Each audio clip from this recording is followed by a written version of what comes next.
Vamos para mais uma unidade do direito de sucessões, que é a unidade 3, modalidades de sucessão. A sucessão no direito brasileiro pode ocorrer de diferentes formas, dependendo da vontade do falecido ou da determinação legal. O Código Civil estabelece as duas principais modalidades de sucessão, que é a sucessão legítima e a sucessão testamentária. Uma terceira modalidade, conhecida como sucessão anômala ou irregular, é regida por leis especiais e não pelo Código Civil. A sucessão legítima, ela está disposta no artigo 1788 e 1829. A sucessão legítima, também chamada de sucessão legal, é aquela que se dá por força da lei. Ela é a regra geral no ordenamento jurídico e se aplica quando o falecido não deixou o testamento, ou se o testamento for nulo, inválido e não abranger a totalidade dos seus bens. A herança é transmitida a pessoas que a lei presume serem as mais próximas do falecido. O artigo 1788 define o âmbito de aplicação dessa modalidade. Assim, ele dispõe: morrendo a pessoa sem testamento, transmite a herança aos herdeiros legítimos. O mesmo ocorrerá quando aos bens que não forem abrangidos pelo testamento. E subsiste a sucessão legítima se o testamento caducar ou for julgado nulo. Então, a ordem de preferência para a sucessão legítima é chamada de ordem de vocação hereditária, estabelecida no artigo 1829.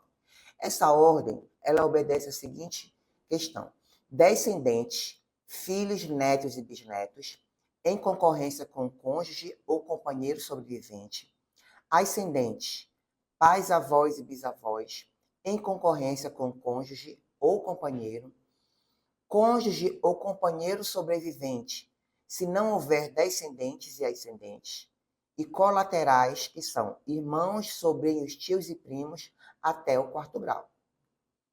A sucessão legítima, ela não é apenas uma ordem de preferência. Ela opera com princípios específicos que garantem a justiça na distribuição da herança. Regra por classes e graus. A ordem de vocação hereditária é regida uma classe de herdeiros, por exemplo, os descendentes, exclui as classes subsequentes, ascendentes e colaterais. Dentro da mesma classe, a herança ela é distribuída por graus de parentesco. Os herdeiros de grau mais próximo, os filhos, excluem os de graus mais remotos, que são os netos. A herança por cabeça ou estirpe. Na sucessão legítima, a regra é herdar por cabeça, ou seja, em partes iguais, entre os herdeiros do mesmo grau. No entanto, o direito de representação, contido no artigo 1851 a 1856, é uma exceção. Ele permite que um descendente de um herdeiro pré-morto, falecido antes do autor da herança, herde a parte que caberia ao seu pai ou mãe. No caso, a herança se dá por estirpe. Em vez de herdar individualmente, o grupo de netos divide a parte que caberia ao pai deles. Exemplo: o João falece deixando 2 filhos vivos, Pedro e Maria, e os 2 netos, Luiz e Alice, filhos do 3º filho, Carlos, que já era falecido. Pedro e Maria herdam por cabeça. Cada um fica com 1/3 da herança, enquanto Luiz e Ana, juntos, eles herdam a parte que caberia a Carlos, o outro 1/3, dividindo-a entre si. Os herdeiros das classes mais próximas, elas excluem os das mais remotas. Por exemplo, se houver filhos, os pais não herdam. Quanto à sucessão testamentária, ele está disposto no artigo 1789 e 1857 do Código Civil. A sucessão testamentária é aquela que se processa de acordo com a vontade do falecido, manifestada em seu testamento. O testamento, ele é o ato jurídico pelo qual a pessoa dispõe, no todo ou em parte, de um patrimônio para depois da morte. O Código Civil, ele garante a liberdade de testar, mas impõe um limite fundamental. Se existirem herdeiros necessários, descendentes, ascendentes e cônjuges, o testador ele não pode dispor da totalidade dos seus bens. A metade da herança, chamada de legítima, é reservada a eles por lei. O artigo 1789 consagra essa regra. O que ele diz? Havendo herdeiros necessários, o testador só poderá dispor da metade da herança. A sucessão testamentária pode instituir herdeiros testamentários que herdam uma quarta parte da herança. Exemplo, eu deixo 30% da minha herança para o meu amigo. Ele participa do processo de inventário e partilha. Tá? Ou herdeiros legatários, que herdam um bem específico e determinado. Exemplo, por exemplo, eu deixo meu carro e a minha casa de praia para minha sobrinha.